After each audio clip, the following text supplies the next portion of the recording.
warahmatullahi wabarakatuh.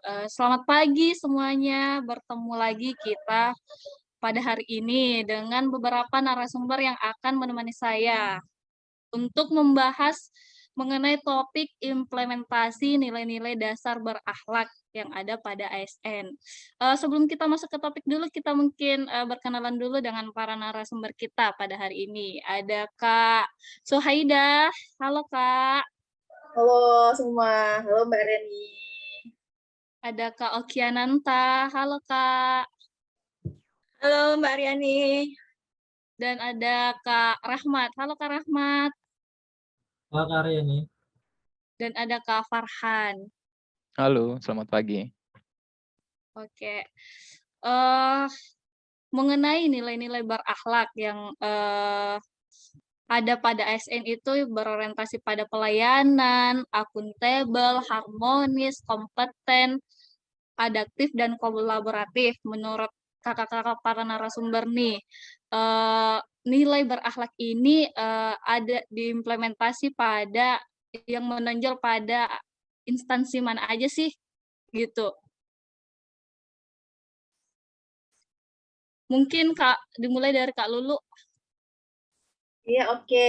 Terima kasih kesempatannya Mbak Riani. Kalau saya sendiri ya, nilai yang pertama itu berorientasi pelayanan. Kalau untuk berorientasi pelayanan, yang paling harusnya ditonjolkan itu pada Kementerian BUMN. Kenapa? Karena kita bicara dasar hukumnya dulu nih. Berdasarkan Undang-Undang Republik Indonesia Nomor 19 Tahun 2003 itu, mengenai BUMN, dijelaskan melalui pasal 2, BUMN itu memiliki maksud dan beberapa tujuan. Yang pertama itu memberikan sumbangan bagi perkembangan perekonomian nasional pada umumnya dan penerimaan negara pada khususnya. Yang kedua, mengejar keuntungan.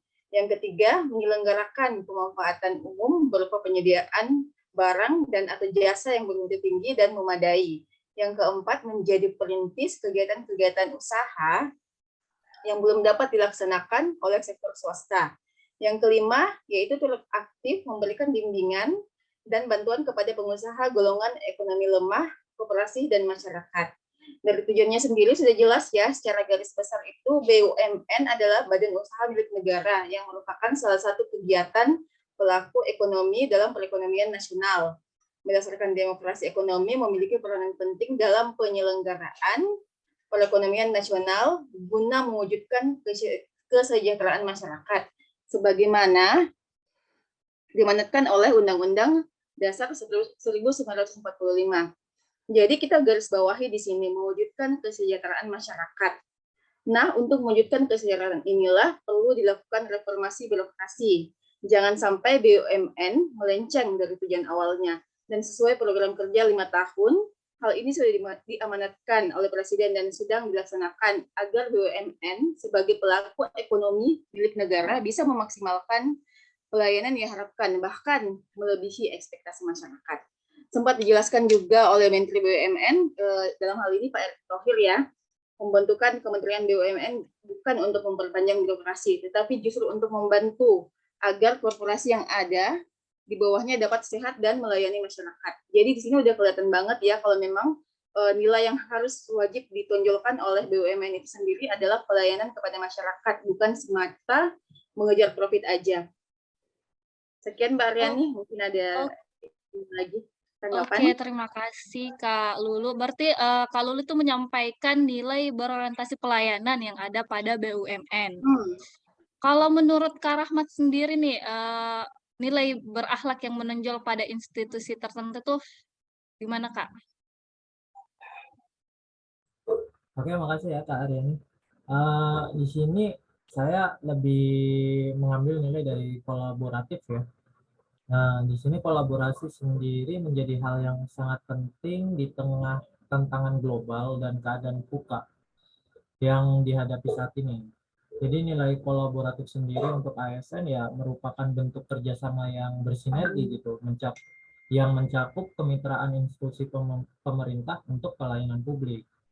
Nah, di sini BUMN juga memerlukan ya sebenarnya nilai dasar kolaboratif itu untuk mengembangkan perkembangan produknya atau hasil serta output lainnya gitu. Tapi kalau menurut saya yang instansi yang kolaboratif itu bisa dicontohkan dari Kemendikbud gitu. Karena di Kemendikbud sendiri sudah sangat menerapkan budaya organisasi kolaboratif, di mana selalu siap akan perubahan keadaan yang dapat kita lihat sendiri ya, perkembangan dan penggunaan teknologi pada bidang pendidikan maupun output ataupun kualitas pendidikan itu sendiri gitu.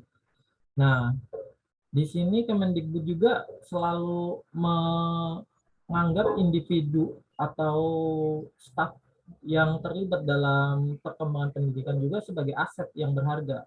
Jadi dia memberikan upaya yang diperlukan untuk terus menghormati pekerjaan mereka gitu. Jadi seperti kayak ada beasiswa atau ada pelatihan-pelatihan teknis itu biasanya dilibatkan seperti guru ataupun dosen-dosen gitu. Nah, kolaboratif sendiri ya bagi kita CPNS, kita sendiri sudah dapat lihat ya layaknya kerjasama antara BKN, Kemenpan RB, serta Badlikat Badan Diklatnya BPK yang kita rasakan seperti ini termasuk dalam wujud kolaboratif sebenarnya ini. Gitu. Jadi menurut saya kalau dari nilai kolaboratif saya sih lebih cenderung ke Kemendikbud ya Kak Aryan gitu. Oke, terima kasih. Jadi menurut Kak Rahmat itu kalau Kemendikbud itu lebih menonjolkan nilai berakhlak kolaboratif ya. Selanjutnya kita dengar pendapat dari Kak Farhan nih. Baik, terima kasih Kak Aryani atas kesempatan yang diberikan. Kalau berbicara soal implementasi dari nilai berakhlak sendiri ya, dari organisasi atau apa ya, yang paling menonjol dari satu organisasi tentang implementasi berakhlak tuh, saya lebih melihat untuk nilai loyalitas itu disematkan di TNI, Tentara Nasional Indonesia. Karena kalau saya ingat-ingat poinnya yang pertama dari loyalitas itu memegang teguh nilai-nilai Pancasila dan Undang-Undang Dasar Negara Republik Indonesia.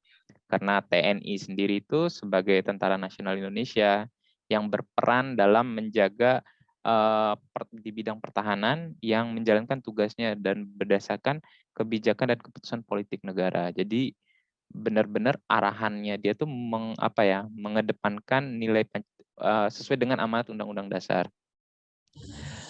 Kemudian juga yang terakhir itu menjaga nama baik negara, nama baik pimpinan, dan juga menjaga rahasia negara. Karena bagaimanapun institusi TNI itu salah satu tupoksinya adalah menjaga keutuhan dan kedaulatan negaranya. Karena bagaimana tidak sebuah negara itu wajib sudah menjadi keharusannya bagi seorang TNI itu untuk menjaga keutuhan bangsa. Mungkin itu sih dari saya. Terima kasih. Oke, terima kasih Kak Farhan. Berarti Kak Farhan ini mengambil nilai dasar berakhlak loyal ya yang ada pada TNI atau Tentara Nasional Indonesia. Kalau menurut Kak Okiananta sendiri, nilai-nilai dasar apa sih yang menonjol di sebuah institusi? Baik, terima kasih Mbak Aryani. Di sini saya mau sharing sedikit, mungkin dari beberapa nilai-nilai berakhlak yang ada, saya fokus pada satu, yaitu nilai-nilai adaptif, yang dimana implementasinya saya lihat, saya ambil contoh satu pada Kementerian Pendidikan, Kebudayaan, Riset, dan Teknologi, di mana kita tahu Mbak Aryani pada pandemi ini menjadi tantangan ya bagi kita semua, seluruh Indonesia, seluruh dunia bahkan maaf, dalam menjalankan berbagai kegiatan, khususnya dalam bidang pendidikan. Pembelajaran tatap muka pada masa pandemi ini tidak dapat dilakukan, yang dimana pandemi ada kebijakan pemerintah melarang orang-orang untuk bertemu dan berkumpul gitu. Dengan segala keterbatasan tersebut, proses pendidikan tentunya harus tetap berjalan ya, untuk memastikan peserta didik atau generasi penerus bangsa terus update untuk ilmunya gitu.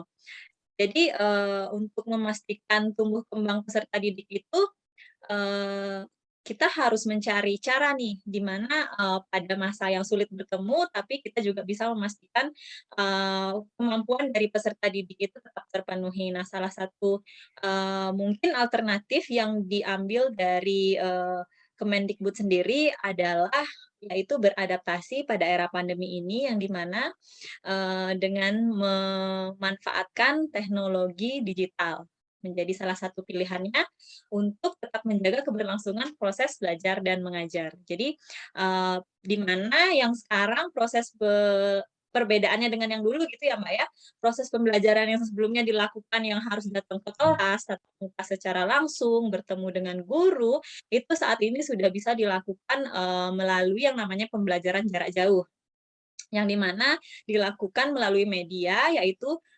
siswa-siswa peserta didik itu bisa melakukan pembelajaran dari rumah dan guru pengampu juga bisa memberikan materinya dari rumah pula. Tapi memang tidak mengurangi maknanya. Maksudnya si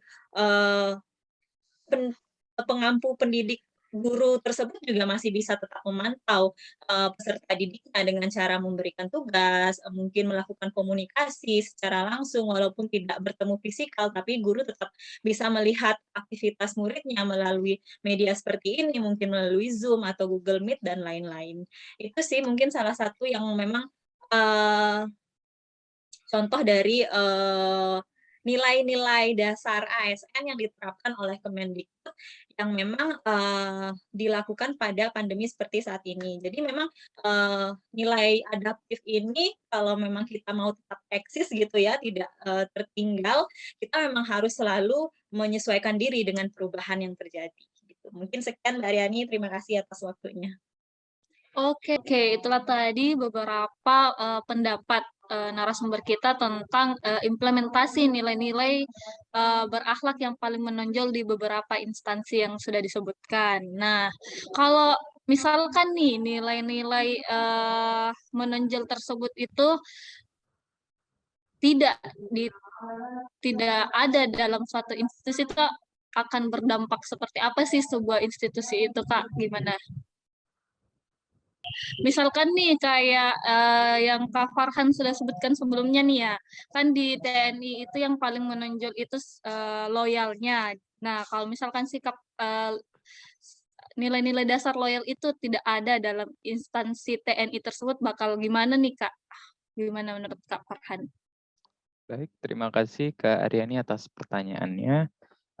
Kalau menurut uh, informasi yang saya peroleh ya, artinya saya juga pernah mendapat satu berita yang kurang bagus sih untuk di tubuh TNI sendiri, yang dimana ada oknum TNI itu dia terbukti menjual senjata, artinya alat untuk menjaga keutuhan bangsa, itu menjual senjatanya itu kepada pihak-pihak yang tidak bertanggung jawab, atau dalam artian pihak yang membahayakan bagi keutuhan dan bangsa. Itu seperti kelompok kriminal bersenjata atau teroris. Nah, itu kan bisa berdampak buruk jika di tubuh TNI tidak menjalankan nilai loyal. Karena bagaimana tidak, ada seorang, walaupun ini hanya oknum ya, tapi tidak menerapkan nilai loyal itu kan sangat berbahaya, karena menggadaikan keutuhan bangsa dan negara untuk memperoleh keuntungan pribadi. Dan ini menurut saya sangat berbahaya kalau TNI jika ada di dalam tubuh TNI tidak menjalankan nilai-nilai loyal seperti menjaga keutuhan bangsa, setia kepada NKRI, dan juga menjaga nama baik dan bangsa. Seperti itu sih kalau menurut pandangan saya. Oke, terima kasih Kak Farhan. Kalau menurut Kak Okiananta sendiri nih, gimana nih kalau misalkan di Kemendikbud tersebut itu tidak menerapkan nilai dasar adaptif. Menurut Kak Oki gimana? Oke, terima kasih kembali ke Aryani. Ya, jadi kita kembali lagi dengan pembahasan adaptif pada implementasi ke Kemendikbud tadi. Apabila kita mau melihat seandainya nih Kemendikbud saat ini tidak adaptif begitu ya, kita bisa lihat sih Mbak Aryani, kita bisa mundur ke belakang sedikit, berarti yang pertama tidak ada pembelajaran jarak jauh atau e-learning gitu ya. Artinya para peserta didik, generasi penerus bangsa ini tidak akan bisa mendapatkan pembelajaran karena pada masa pandemi tatap muka sudah tidak diperbolehkan.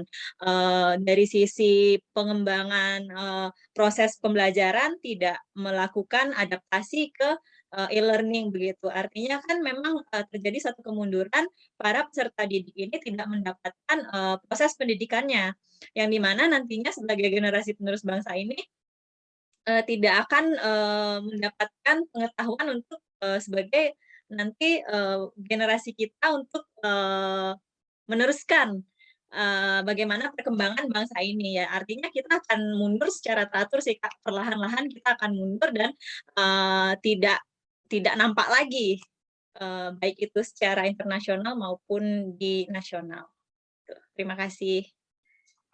Oke, terima kasih Kak Okiananta, masih di institusi yang sama nih ya, Kak Rahmat tadi, menyebutkan, nilai dasar kolaborasi yang ada pada, Kemendikbud. Gimana Kak, kalau misalkan nilai dasar itu tidak menonjol di institusi tersebut? Oke, makasih ya Kak Aryani ya. Ini sebenarnya saya menambahkan aja sih dari poinnya Kak Ana. Jadi sebenarnya kalau Kemendikbud sendiri kalau tidak melakukan kolaboratif ya, eh, adaptasi dalam keadaan seperti ini itu menjadi susah gitu.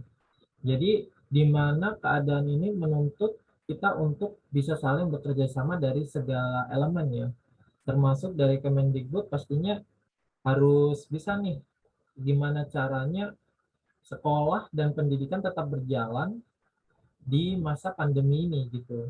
Jadi secara otomatis pasti ada sosialisasi ke dalam sekolah-sekolah tiap sekolah atau mungkin di universitas atau mungkin dalam tingkat yang lebih besar atau yang lebih kecil pun eh, Kemendikbud sendiri pasti mengorganisir ya tiap-tiap sekolah untuk gimana sih kurikulum tetap berjalan di masa pandemi ini gitu. Jadi adanya nilai adaptif di Kemendikbud sendiri karena adanya kerjasama antara Kemendikbud dengan sekolah-sekolah itu sendiri pastinya gitu. Oke Kak. Oke, terima kasih Kak Rahmat. Selanjutnya, dari instansi BUMN ya, yang tadi, ada nilai dasar berorientasi pelayanan. Gimana menurut Kak Suhaidah? Oh, oke. Terima kasih Mbak Ren.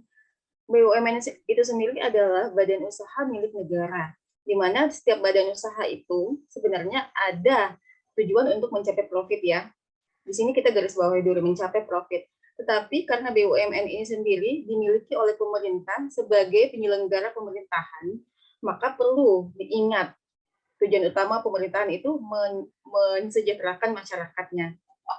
Jika BUMN ini tidak bisa melakukan pelayanan yang maksimal dan optimal kepada masyarakat, tentu saja tujuan ini tidak tercapai dan fungsi dari ASN itu sendiri menyalahi dari apa yang sudah ditetapkan di awal. Gitu Mbak Aryani. Iya. Oke, terima kasih Kak Okiananta. Jadi, itulah tadi beberapa implementasi nilai dasar berakhlak yang ada di beberapa instansi seperti BUMN, Kemendikbud, maupun, TNI. Tak terlepas pula, semua institusi atau yang disebutkan tadi itu sudah menerapkan nilai-nilai berakhlak, tapi mungkin itu beberapa yang menonjol yang disebutkan oleh para narasumber kita. Semoga, kita semua dapat menerapkan nilai-nilai dasar berakhlak ini, baik secara individu, kelompok, maupun dalam instansi kita masing-masing. Mungkin sekian, topik kita pada hari ini. Saya tutup dengan ucapan wassalamualaikum warahmatullahi wabarakatuh.